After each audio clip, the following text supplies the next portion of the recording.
supports Western intervention. So joining us we have on side proposition Jordan Anderson, who has a Masters in Intelligence and International Security from King's College London, and was the 10th best European speaker in 2011. We also have Chloe Romanis, who's the Equity Officer for our group of Manchester Surveying Union, and is the winner of the Liverpool Debating Competition in 2014.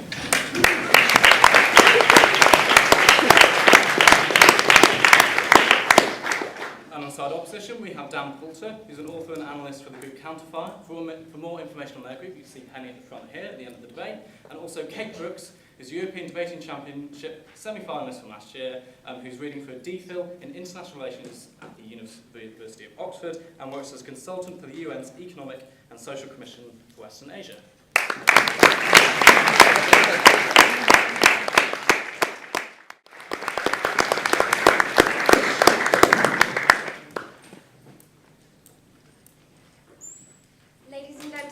Lots of really bad things happen around the world all the time. We can talk about lots and lots of different things today, but namely we want to stop things like really nasty totalitarian regimes, lots of really awful human rights abuses, and things like genocides that ruin the lives of millions of people across the world every day. What we essentially want to put to you today is that Western countries, and a coalition of Western countries in some instances, are the only people with the capacity to act in these situations properly. So what I'm going to do firstly is I'm quickly going to talk about why that might be the case in terms of why international organisations can't do that. So we think that the UN can't really do much, given that China and Russia tend to veto quite a lot of things along humanitarian lines. Namely, we've seen this recently in terms of how they want to respond to Syria. So we think that given that that's the case, we don't think that the international community should be prevented in lots of situations from intervening where China and Russia say no. And that means that sometimes the West must intervene on its own, either as an independent country like the US or the UK, or as a coalition of willing Western countries. We generally support intervention pursued through legal channels, but we do think that saving lives is the most important goal and consideration in these issues. Just quickly, by intervention, what we mean. We mean a few things. We mean any intervention in terms of military capacity. So we mean both like a boots-on-the-ground invasion where we send in troops, drone and other airstrikes in areas of conflict, and also funding or arming certain groups in particular areas. And we think the decision about what to do depends on the situation at hand. So I'm quickly going to talk to you first about the role of the West, in terms of both its capacity to intervene, but also in terms of their role in enforcing global human rights. So let's start with capacity. So it's just generally true that the West have amazing military capacity, both in terms of like what armed forces they do have, and secondly, in terms of what modern warfare they have.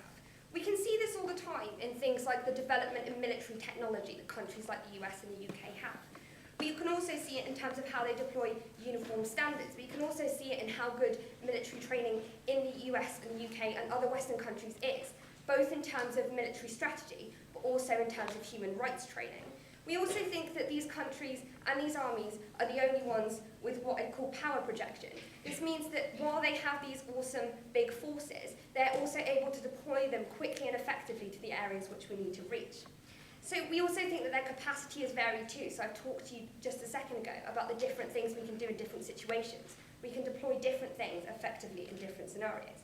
We think other actors definitely don't have this capacity. I've already told you that the UN is unsuitable for political reasons.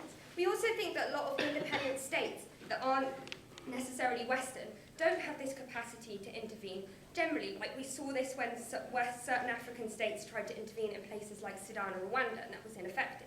We also think the African Union, as an example, is also a bad actor. Firstly, because we think their troops are poorly trained and they don't have the technology that we have. Secondly, because we've seen, like recently in Somalia, that there have been quite a lot of human rights watch issues in terms of atrocities that these troops have been committing. And thirdly, we think there are similar political problems that I've explained with regards to the UN in unions that exist like this generally. So we think like the capacity that I've explained the Western countries have and other people don't means that we're actually in quite a unique position. And to some extent that places responsibility on us to use our capacity where necessary, when no one else can, to act to stop really awful things happening to other human beings. We have seen lots of good Western interventions in the past on this basis, things like Mali, things like Kosovo. Now let's talk about universal human rights and why they're really important and why we should protect them. So the Declaration of Human Rights is something that's existed on the basis of atrocities that happened in World War II, things that the international community doesn't want to see happen again. We think that what this does is it represents like the first global expression of rights which all human beings are inherently entitled to have. And the global community needs to ensure that these things are promoted as basic objective goods to protect individuals over the entire globe and also to protect like minorities in situations in which they might be vulnerable. We think so some examples of declaration rights that we think are particularly important are things like life, liberty and security of person, and freedom from slavery and torture, and freedom of association. And these are all things that lots of people in countries where human rights abuses are currently happening, in places like Syria, for example, lots of people just don't have. So we think that in a Western liberal democracy, we take these things for granted every single day. And like I've said, lots of people don't have those things. And the declaration is there to point that out. But we can't have a declaration that says that everything should be readily available in the world, where there is no mechanism to enforce them. It just doesn't happen. And it's enforced, I'll take it in a second. And we've shown that we've got the capacity to be the enforcer in a military way where necessary. And also, I don't think I need to prove necessity to you, right? Because people just are dying, and people just are being tortured for things that they shouldn't be doing, things that they shouldn't be dying or being tortured for, right? So Cambodia was one of the worst genocides in history. The West actively opposed intervention. That intervention was led and was successful by Vietnam. Can you explain why that's a problem? Okay, so firstly, we think it's wrong that we didn't intervene in Cambodia in the same way that we think it's wrong we didn't intervene in Rwanda, right? Those are two examples of places where something should have been done. Thirdly, with regards to Vietnam and why that wasn't the appropriate actor in that situation, that's something that Jordan's going to talk specifically about in his speech when he explores what other actors might do intervening in these situations that we wouldn't necessarily do.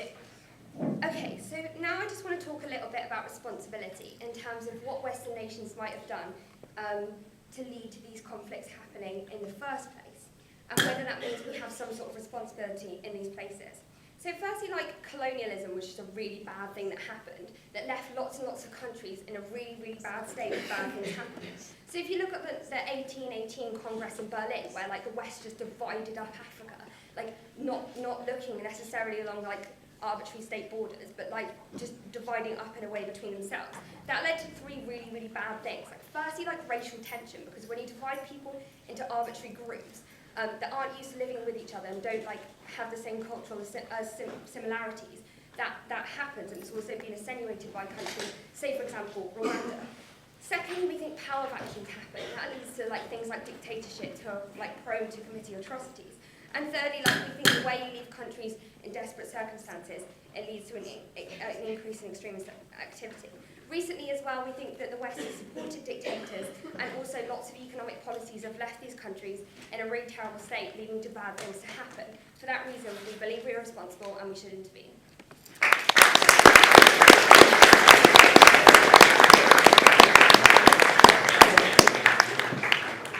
Thank you very much, Chloe there. I invite Dan Paulson to come and continue the case beside the opposition.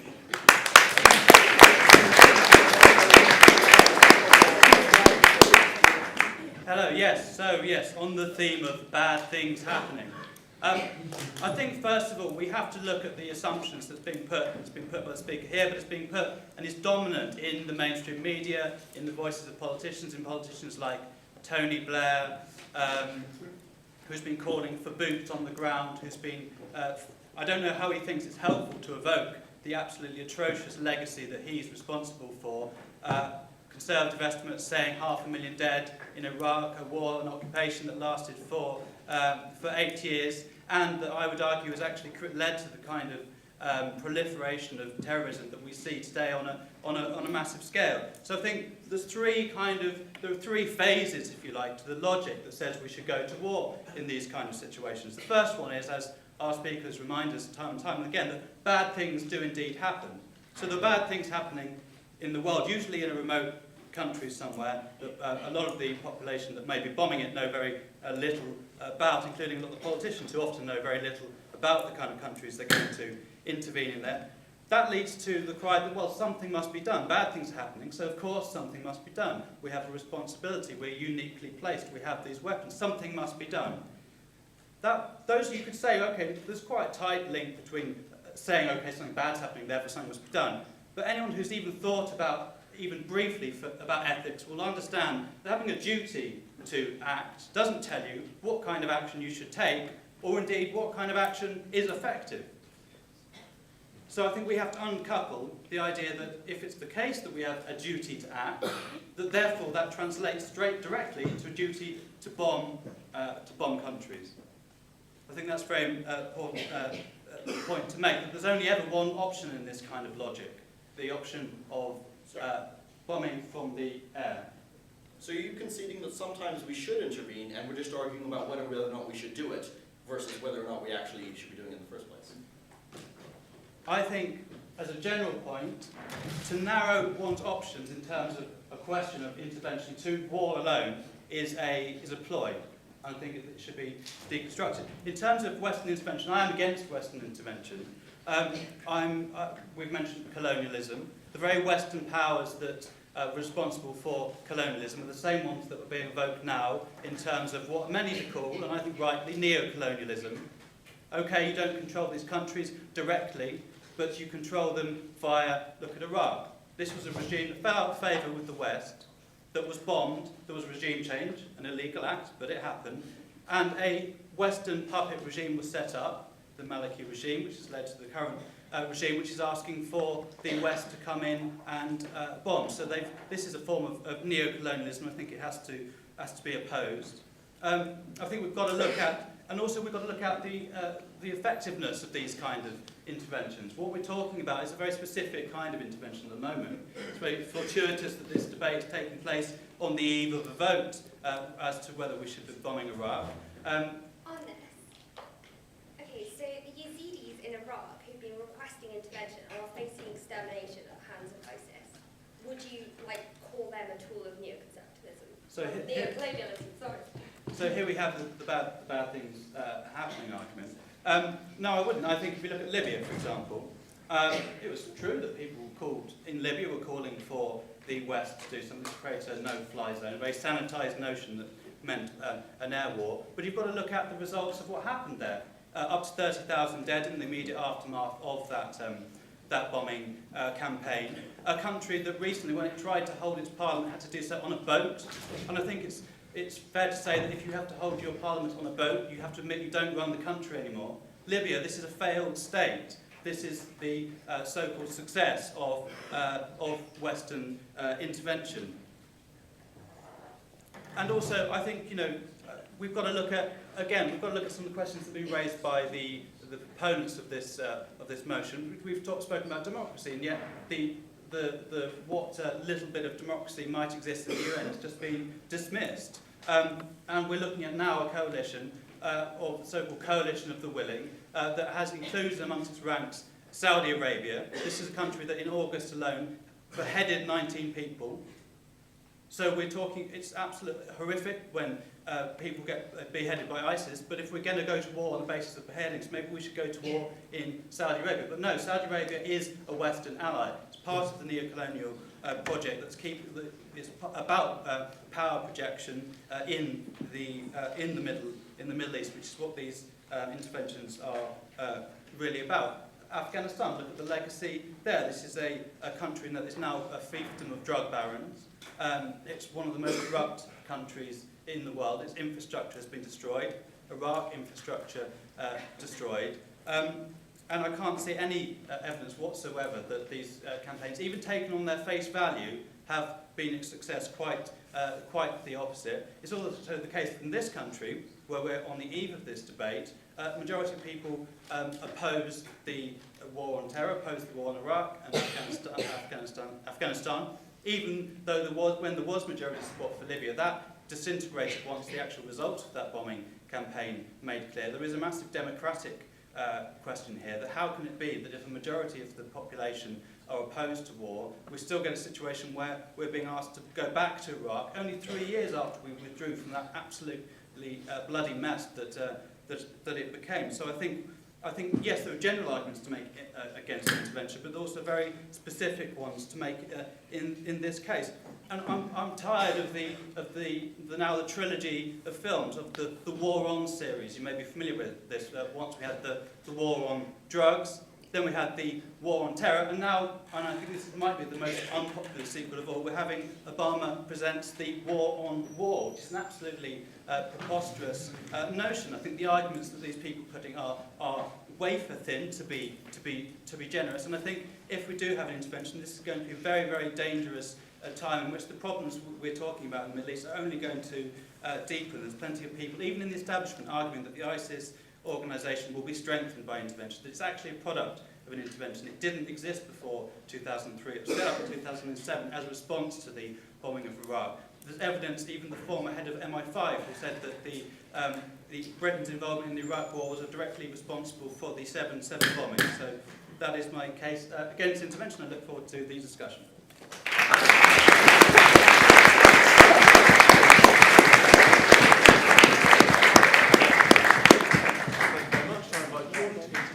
Side proposition.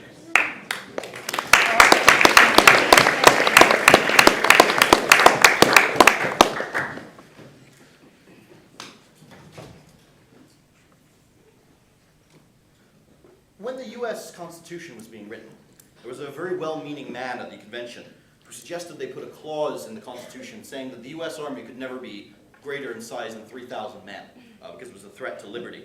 Another congressman who was there responded that perhaps they should rephrase the law to say that no foreign power should invade the United States with more than 2,000 men.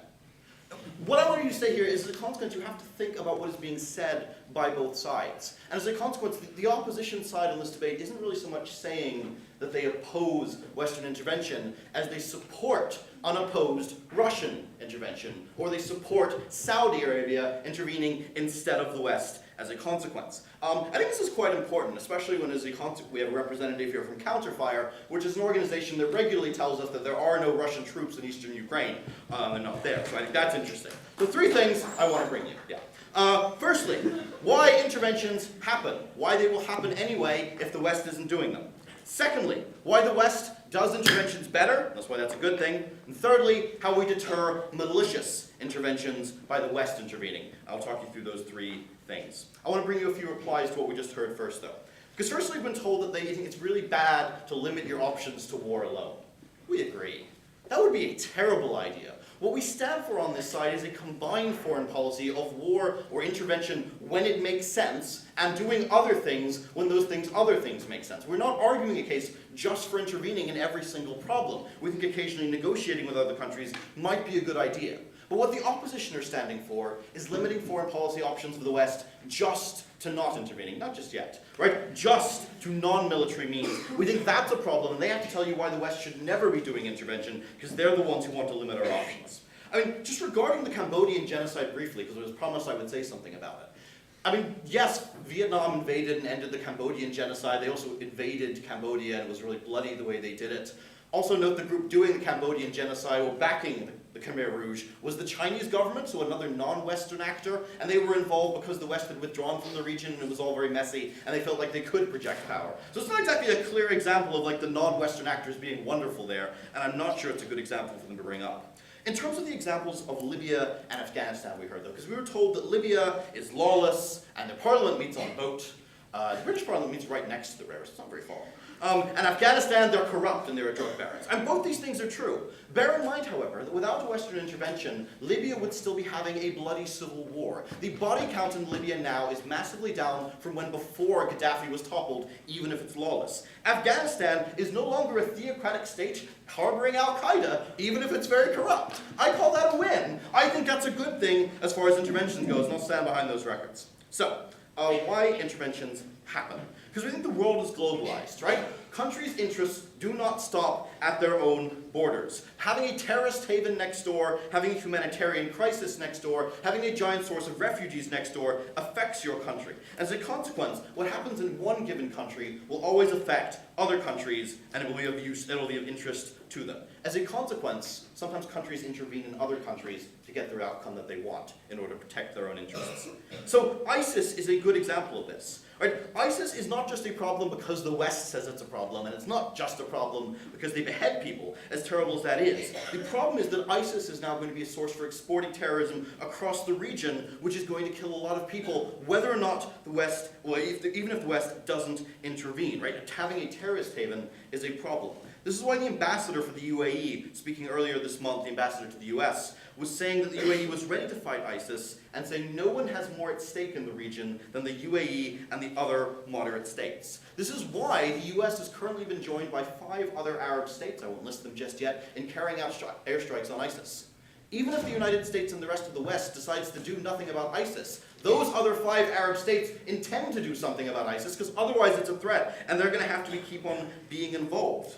If you look at the Syrian civil war, we see a problem in that essentially it has become a Cold War or a rivalry between the Gulf Arab monarchies and the regime in Iran. And as a consequence, they're going to be involved in the Syrian civil war whether or not the West is getting involved in it. Turkey is going to have a vested interest in the Syrian civil war because of the refugees, whether or not the West intervenes. The chaos in Libya is concerning to other countries in the region, even if the West isn't intervening. Note that last month, the UAE and Egypt, 2 non-Western countries, banded together to do airstrikes in Libya against terrorists, without even telling the US. Obama famously found out from the news that this was going on, right? That means that these are problems that matter whether or not the West is going to be involved, and someone is going to intervene to try to stop these problems. So it's just a question of who does it. And that has to be the question. I'll take you now. Do you accept that one day we will be negotiating with ISIS? Obama saying we can't negotiate them, we're going to wipe them out. Will you negotiate with the Taliban, or will we negotiate with ISIS, do you think? Probably not. I mean, there are terrorist groups we tend to defeat and wipe out at some points. We can go into historical examples. I'm going to say there are groups like the Tamil Tigers who were largely defeated. Yeah, we can have a discussion that if we want, it is possible to beat many of these groups. Note Al-Qaeda in Iraq was essentially defeated by the US while it was there. It was only after they withdrew that it came back. So why the West does interventions better? We think that, so there are going to be interventions, so the question is who does it. The West does interventions a lot better than a local coalition does, or than Russia or China does, which I'll come to in my third point. We say, if you take a look at example of the Arab coalition, the Gulf monarchies versus ISIS, this is Saudi Arabia, the UAE, Jordan, Bahrain, and Qatar. We say the problem here is these local coalitions have a lot less resources and fewer options to do it on their own. This means that if the local coalition of Arab monarchies wants to oust Assad, they have a lot less money to train the rebels and a lot less expertise in making sure the money gets to the right people. This is why Qatar, even though it doesn't really want to directly fund ISIS, when it gives its money to its Turkish middlemen, the money ends up going to ISIS because Qatar isn't very good at weeding out who's giving it to them or not. We think they're less good at carrying out these kind of wars. They have less access to air power, which means they're more reliant on handing money to rebels and hoping they do the right thing. As a consequence, when these local groups get involved, it tends to inflame local tensions a lot more versus than when the West does it with a lot more expertise, and the West isn't seen as representing the wrong brand of Islam or another regional power. The West is interested in stability a lot more, and as a consequence, you can get interventions looking a lot better. Note that this is why the French were able to very successfully defeat the Al-Qaeda insurgency in Mali. This is why in Sierra Leone the British were able to end the civil war, and why the French were able to end a genocide in the Central African Republic last year. All these things require resources which are expensive, and training and human rights you want to give to your troops that the West has, and the West does better than everyone else, and which if you don't have the West intervening, you have local groups doing who don't do as well. We are very proud to propose.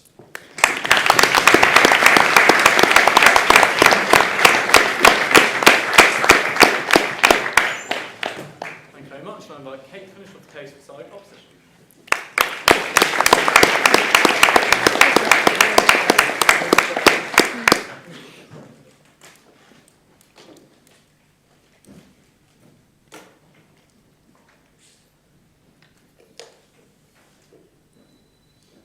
Second opposition is engage in the comparative that John wants to talk about, and explain why all of the evidence that we have actually demonstrates that non-Western interventions are more successful than Western interventions. I'm going to talk particularly about Haiti, why this example of a country which has been intervened with both by the West and non-Western countries, why this is an excellent example for our side. Firstly, a lot of rebuttal. So we have this nonsense from first speaker, who was like, only Western states have the capacity. Then when I said, well, actually, Vietnam intervened in Cambodia and like stopped a genocide, showing like at least capacity to stop a genocide, which are the kind of things that she wanted to talk about. She said, well, the African Union doesn't have capacity, despite the fact that it's currently keeping the peace in Mali, Mauritania, Togo, Darfur, Somalia, but Burundi, Cote d'Ivoire, and Comoros. She said, well, no, but it's a bad actor. I mean, like, look at Somalia, like, it's kind of like problematic at the moment. As opposed to the 1990s when the US invaded and they had Black Hawk Down. I mean, seriously, engage in the comparative that you want to talk about. Actually, in comparison, the AU has been remarkably successful in Somalia and has actually fostered the creation of Somaliland as a safe enclave for the people of Somalia. No, thank you. Then said, well, human rights, right? Like, we understand them and the rest of the world doesn't. Absolute nonsense. If you're talking about the kind of interventions, the major interventions we've seen recently, like Afghanistan and Iraq, none of these were done on human rights bases, right? To say that the human rights we claim is absolute nonsense. Even if you're saying, like the example of Kosovo, we went in because of human rights.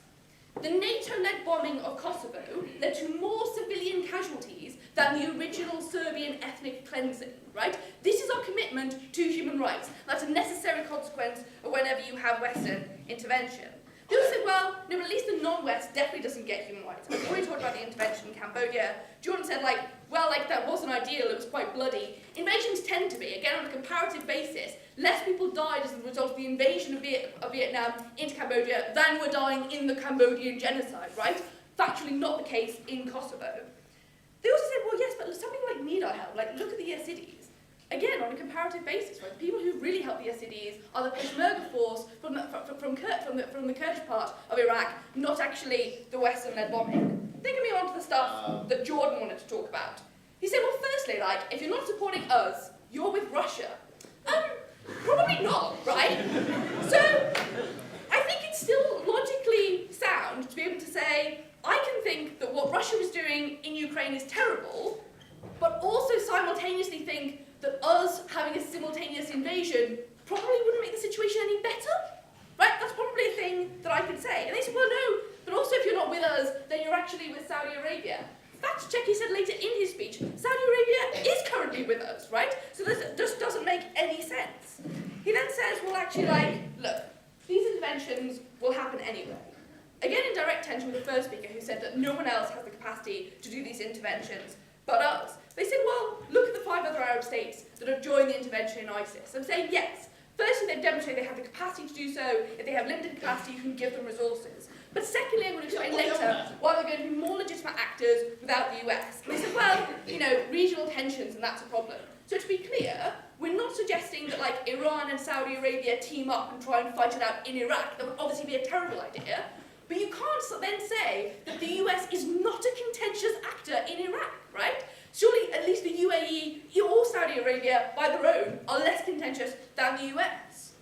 Okay, on to my main substantive. Nearly 4 minutes. Okay. No thanks. The question of whether or not to intervene in a crisis at all, I actually think is often an unanswerable counterfactual, right? Because it's often based on the calculation of how many casualties there are going to be.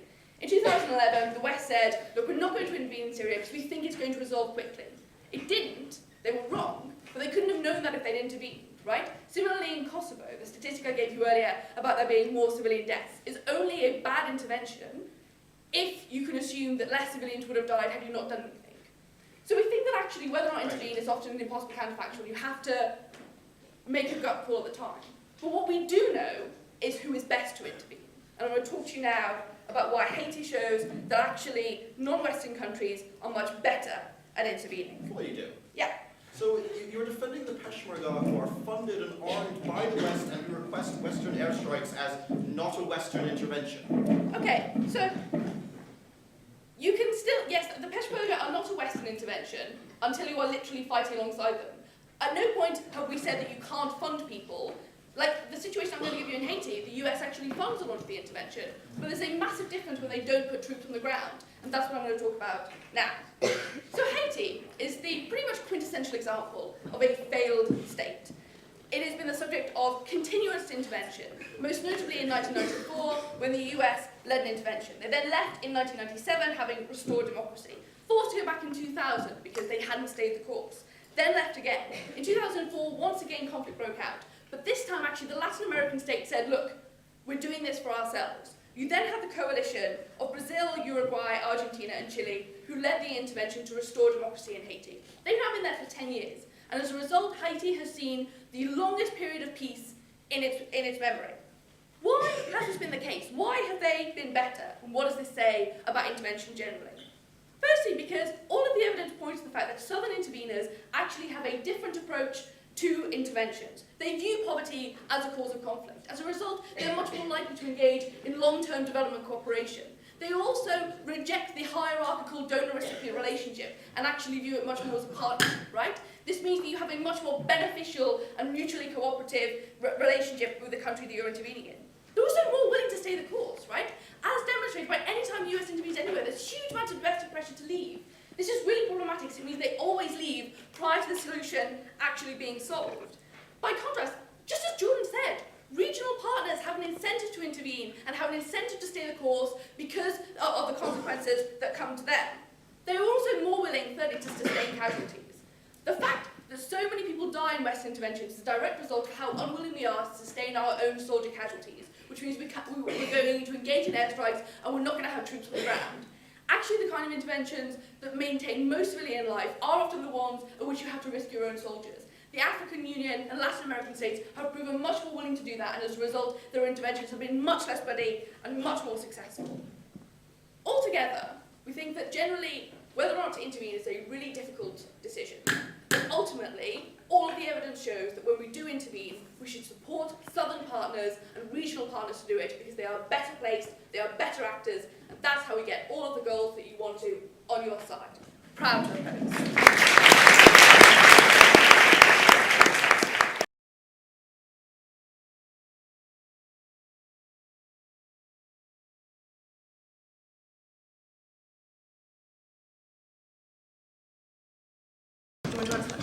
Yeah, I mean, as I can see in my speech, it's absolutely possible that's the case. But the ultimate comparative you're then faced with, once you've decided to intervene, is who should intervene. And was it better that it was NATO in the kind of airstrikes, or would it have been better like had the European Union had the kind of capacity to intervene themselves and sent in ground troops? I'm saying on the comparative, regional partners are much better.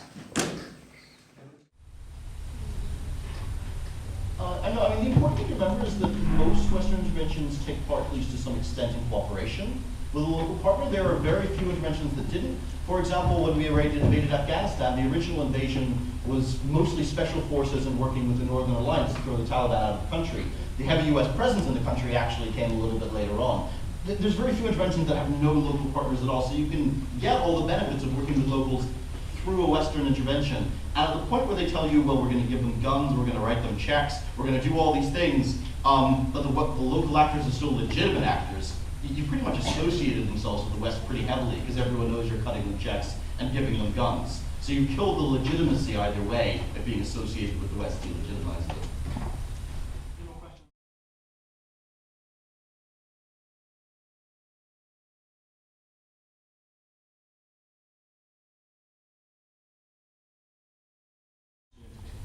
Okay, well, firstly, like, it's not the job of the propositions debate to actually like pick and choose like which countries right now we would choose to intervene in.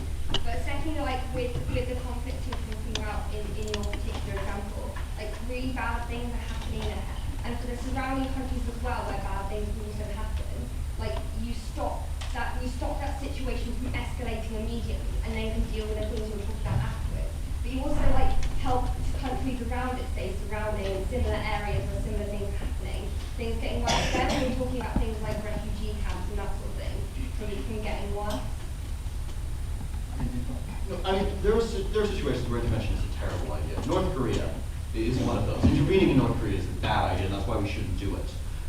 There are times when we can look at it and we say we do understand the situation and it can work. The great example is the French prevented a genocide in the Central African Republic last year. A lot of you didn't hear about it because it didn't happen.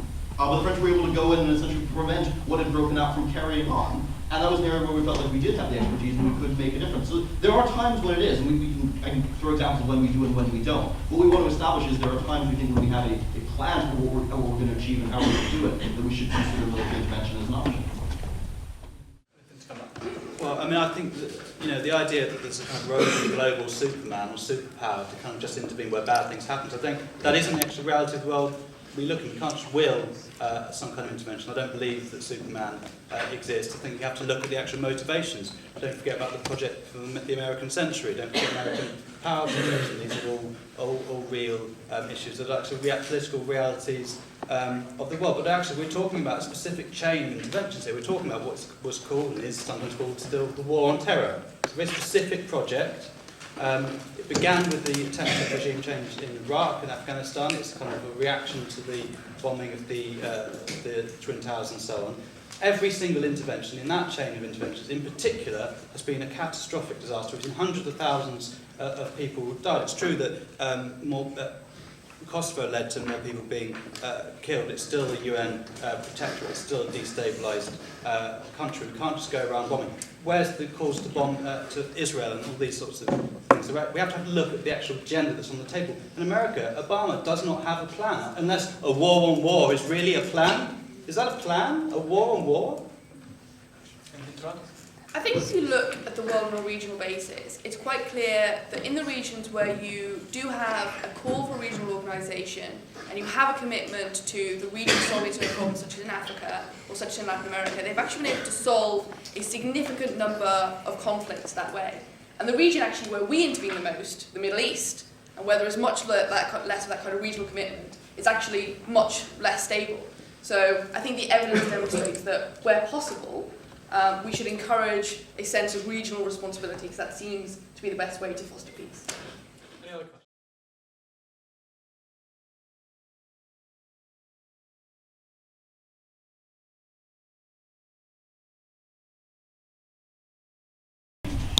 I mean, theoretically, to deal with it sort of at a principle level, it doesn't become immoral to help one person just because you didn't help another person. Simply meeting a need does make a difference to that person, does make it better in that place. If there are 2 genocides going on and you prevent one of them, that is a better world than the world where 2 genocides happen. Maybe it's not as good as the one where no genocides happen, but it is better. I mean, we're not just relying upon the moral arguments here, simply upon the practical arguments of the world is a better place for us if there are not countries that are safe havens for terrorists, like Mali would have become had the French not intervened and prevented a jihadi state from being set up there. Like the world would be if ISIS isn't prevented from setting up a jihadi state, then it could export terrorism from Iraq. And that is a terrible world for everyone. That is a terrible world for the West. That is a terrible world for anyone who lives in the region. That is a terrible world for the minorities in Iraq. Like, no one wins by ISIS in that world. We should probably prevent that.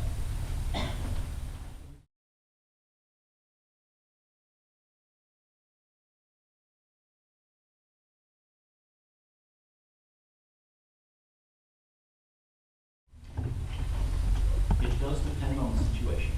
There are times when that can be true. There are times when it's not. One of the examples is you also have to look at the alternative in terms of, for example, the Gulf monarchies have an interest in stopping ISIS. They will go in there one way or another. And Iran has an interest in stopping ISIS, and they will go in there one way or another. But they will go in opposing ways. And because you already have a religious conflict going in that region, even though the West is not an uncontentious actor in Iraq, shall we say, and the US isn't an uncontentious actor, it is preferable to the side that you see as being on the other end of a religious war, where they're slaughtering your people. The West can be a less contentious actor than that in those situations. And there are examples where we don't inflame people and it doesn't go into a bigger war. We did this in Mali, where largely the war has ended because the French have gone in, and that's why the wonderful African Union peacekeeping force can be there, by the way, because the French won the war first.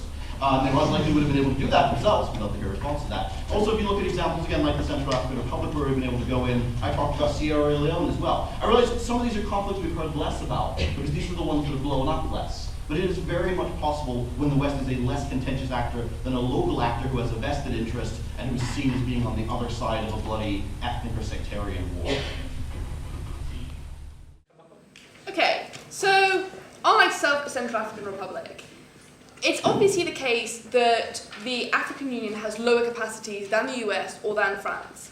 But the African countries have an excuse of maintaining these low capacities because they can say, well, if anything really bad happens, we'll just call in the French or call in the US. Actually, if you say no, the responsibility lies with African countries themselves. That gives them much greater incentive to build up their capacities. On the situation of like, well, if we don't intervene, then Iran and Saudi Arabia will both go in and fight it out. I mean, like, there's just no evidence to suggest that that is going to happen. Apart from anything, Iran's forces are pretty maxed out fighting in Syria anyway. They have just demonstrated no intention of going into Iraq. It's quite clear that in the situation the US didn't go in, the Gulf monarchies would actually intervene themselves. Yeah, I mean, I don't personally have any faith at all in the African Union. I think these are corrupt regimes that have no legitimacy in the eyes of their people. They've been a victim of the Arab.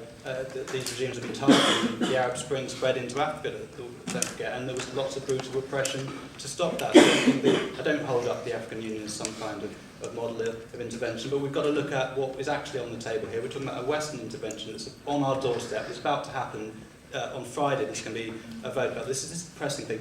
You know, America has the greater military spending than the next 10 military spenders in the world, and the next 10 military spenders, most of them are in NATO, so that is the combined power of America. It's a very dangerous and volatile situation. We haven't spoken much actually about what's going on in Europe, but I'd say the ramping up of tensions around, look at the encirclement of Russia by NATO bases. The Warsaw Pact was a product of the Cold War. That was disbanded. Why wasn't NATO disbanded? Why this aggression? Why is this expansionism that is the kind of can lead to the kind of conflicts that saw 100 years ago the First World War, the mounting conflict between world powers. This time around, though, America is a far more dangerous and powerful force.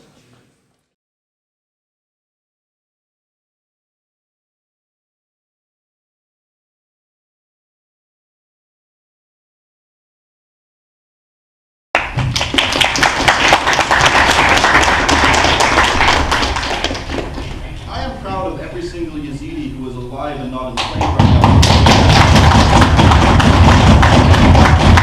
I'm proud of all the Kurdish forces who we are able to fund, we are able to arm. In terms of the wars you bring up, I mean, there will be death in wars. That is something we will concede on both sides, and we can argue about the rights or the wrongs of some of these interventions in the past. There is definitely, again, we can deploy examples where it has gone better, examples can be shown where it has gone worse. But it is simply not a response to say we can ignore the fact that there are countries that are terrorist havens. It is not a response to say we can ignore the fact that a genocide is going to happen. There needs to be another approach. Unfortunately, there is not a preferable approach to the West intervening in some of these. I think we would be very happy on proposition if these problems really just did go away. But that has to be done by someone if you don't want the very worst things out there to succeed, be it terrorism or genocide. And unfortunately, the West is the best actor. Yes, it's expensive. I think it's very hard to put a price tag on the Yazidi people. Yes, I completely agree with that as well. I also think that like a lot of the places we were talking about, I think Roman explained really, really well in his speech that things could really, really easily have been 10 times worse. And where things like genocide and that sort of thing do happen, it is imperative that you stop people being ethnically cleansed from the fact that they are of a particular group of people, and that's why they're being targeted. Whereas people, like, we're not aiming to kill people, we are aiming to stop people from being killed. Those are two very, very different things. Any response? Well, look, the West has blood on its hands here. The people that mounted the attacks on the Twin Towers were a ragtag, disparate bunch of people.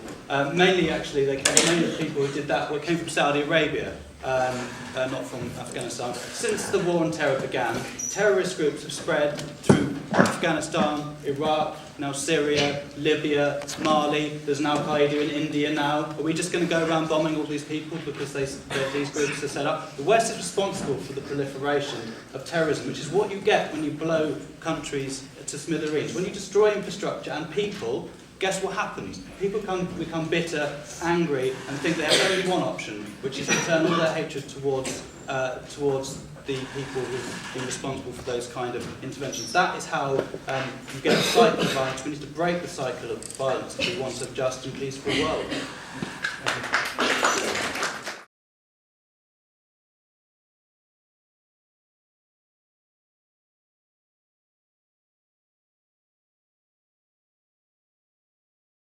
Look, here's the situation. the people who did the saving on this mountain, this mythical mountain now, which is becoming a legendary thing, but the people who did the saving were members of the PKK, an organisation considered by the West to be a terrorist organisation for daring to ask for liberation for the Kurdish people. Suddenly, the cynicism, the absolute cynicism of the West, turn around and start funding and giving arms to the Kurdish people because it supports their policy agenda, not because they want to save poor people on a mountain. They didn't want to save the people in Rwanda. They didn't want to intervene. They scaled down their intervention. They didn't want to save those poor people in Rwanda. They don't care about saving the poor people on that mountain unless it suits their interest. And they certainly didn't save the The offensive to call an instance of actual ethnic cleansing mythical. In terms of the fact that it's the PKK who are on the mountain, well, the Kurds, the people who are protecting the Yazidis who are on the mountain, those are different groups. I realize this is complex and it's been lost on him. Look it up afterwards. Those are different groups. The PKK is also not even the Kurdish troops in Iraq, that's the Kurdish troops in Turkey. Once again, Google it, that's a different thing. But even more broadly, I don't care if the West isn't helping these people because it's nice. All I care about is the fact that if they are helped, that makes the difference to them. They are probably deeply uninterested in what the motivations of the West are if they live through it. So answer the question, yes, we want the US and the West to intervene and do something about those people like it did. That's probably a better role to live in.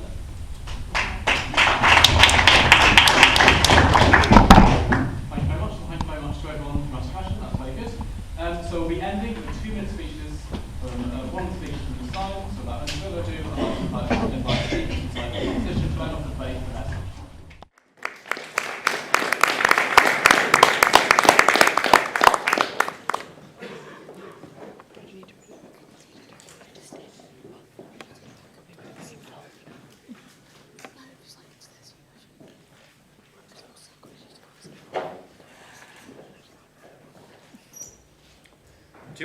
So, the first speaker on opposition thought that intervening with troops is neocolonialism. That's really bad. The second speaker on opposition thought that intervening with money is really, really good. That's not neocolonial at all. Possibly a slight tension between them there. The project for the new American century is bad when it sends troops, but awesome when it cuts checks. Might be a problem. Note that under this definition of intervention, the US did not intervene in Afghanistan in the 1980s when we funded the Mujahideen. That was apparently not an intervention, so you're okay with that. So, broadly problematic. What I want to talk you through, essentially, is what this debate has become about, which is Western intervention, essentially, versus local actor intervention, which is what they've hung their hat on over there. Because essentially, you've been told to buy this case on the example of Haiti. Because you've been told, look, Haiti example, great. Don't be confused by the fact that it's quite an obscure example. Haiti proves and wins this debate. Because we're told the local Latin American coalition is awesome. Firstly, note the United States is a local actor in the Caribbean, which is where Haiti is. Ergo, Latin America and Brazil, which is actually further away, not really much more of a local actor, and the language isn't the same either. So not sure where that's coming from.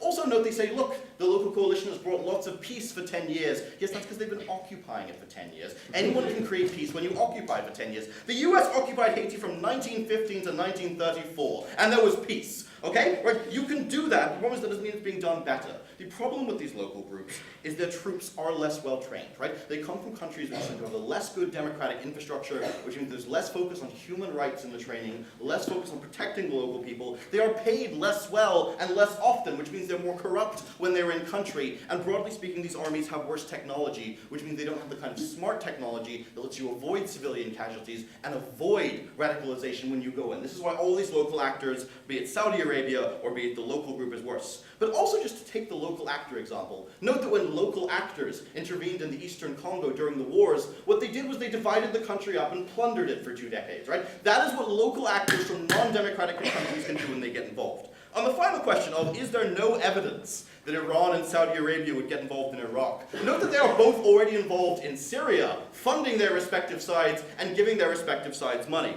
Were the West not intervening in Iraq to do something there, it is likely, as a consequence, that Saudi Arabia and Iran would do exactly what they're doing in Syria, go into Iraq with a sectarian agenda, drive the local regional Cold War more, and kill a lot more people. We are very proud to propose.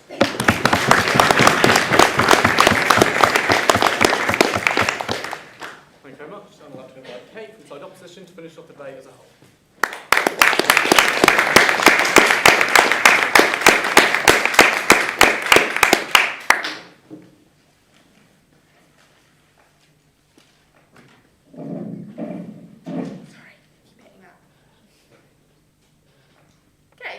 to evaluate this debate is obviously quite difficult, insofar as it's quite clear that sometimes interventions happen and they're not the worst thing.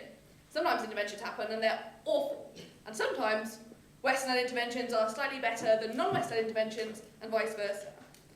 What we're saying, however, on opposition, is that there are clear reasons to believe that in general, Western-led interventions are worse than possible alternatives. And moreover, what we argue is that the reliance on them means that actually you take focus away and you remove options off the table that could have been better. By simply saying that Western intervention is the default option, it means that you never get the kind of build-up of regional organisations and regional capacity and regional responsibility that can actually lead to better interventions. Like, quite tellingly, proposition only talked about our examples in the summary speech. And I need to say that like Haiti was like, well, I mean, like, you know, it's not a big case. I mean, just because it's like far away doesn't mean it's not important, right? It's still a country of 14 million people that's resulted in like millions of deaths over subsequent interventions over the years. Why would they say that? Look, it's quite easy to, you know, have peace when you're occupying the country. But like, that's a really fallacious understanding of what this organisation is doing in Haiti. Actually, they're working in cooperation with the government is happy to have them there, it's a peacekeeping force, it's not something that's an occupation. Why in general do we think actually that they're often not the best option? The reason that I told you in my speech is that the experience of recent conflict and recent development within southern countries often means they have much better expertise at the kind of things that are needed to solve conflict in these countries. Direct tension with their claims of like, we're just better at it. Also because they have demonstrated greater commitment, greater incentive to stay the course, greater incentive to sustain casualties. In the case I want to talk about, which is Iraq, right?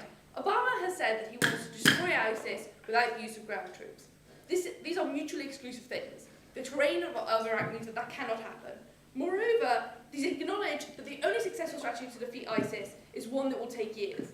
The US public have no capacity and no willingness to engage in this. What we're going to do is go in and make the situation worse for whoever has to clear up after us. What we should do is find a new model now. Proud to oppose.